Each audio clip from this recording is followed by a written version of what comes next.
ৰাজীৱ ভৱনত প্ৰদেশ কংগ্ৰেছৰ সংবাদমেল সম্বোধন সংবাদ মাধ্যমক সম্বোধন কংগ্ৰেছ নেতা মেহদী আলম বৰা আৰু বেদব্ৰত বৰাৰ বিধায়ক অখিল গগৈয়ে দেৱব্ৰত শইকীয়াৰ বিৰুদ্ধে প্ৰাৰ্থী থিয় কৰা বুলি কৰা মন্তব্য সন্দৰ্ভত প্ৰতিক্ৰিয়া অখিল গগৈয়ে বিৰোধী দলপতি দেৱব্ৰত শইকীয়া আৰু সাংসদ গৌৰৱ গগৈক বিজেপিৰ এজেণ্ট আখ্যা দিয়াক লৈ প্ৰতিক্ৰিয়া প্ৰকাশ কৰিছে কংগ্ৰেছে পোনপটীয়াকৈ সংবাদমেলৰ মাজলৈ লৈ গৈছে আমাৰ দলীয় স্থিতি আমি পঞ্চায়ত নিৰ্বাচনৰ বহু আগতেই ঘোষণা কৰিছোঁ যে আমাৰ দলে কংগ্ৰেছ দলে ৰাজ্যিক ভিত্তিত কোনো ধৰণৰ বিৰোধী মঞ্চ গঠন নকৰে এই কাৰণেই নকৰে যে এই নিৰ্বাচনটো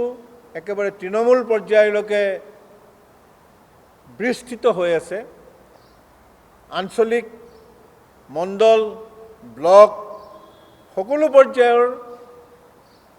সৰু সৰু দলীয় গোট আৰু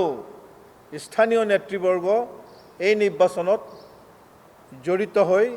পৰিছে তেওঁলোকৰ মাজত শ শ লোকে এই নিৰ্বাচনত বিভিন্ন পৰ্যায়ত প্ৰতিনিধিত্ব আগবঢ়াইছে গতিকে এনে এটা ব্যাপক আৰু বিস্তৃত নিৰ্বাচনী প্ৰক্ৰিয়াত ৰাজ্যিক ভিত্তিত মঞ্চ গঠন সম্ভৱ নহয় আৰু আপোনালোকে দেখিছে যে বিজেপি দলেও এই ক্ষেত্ৰত এজেপিৰ লগত মঞ্চ গঠন কৰাত সমস্যাৰ সন্মুখীন হৈছে গতিকে বিজেপি দলেতো নিজকে কয় যে তেওঁলোক একেবাৰে সকলো দিশৰ পৰাই তেওঁলোক ইউনিক কিন্তু তেওঁলোকো ফেইল কৰিছে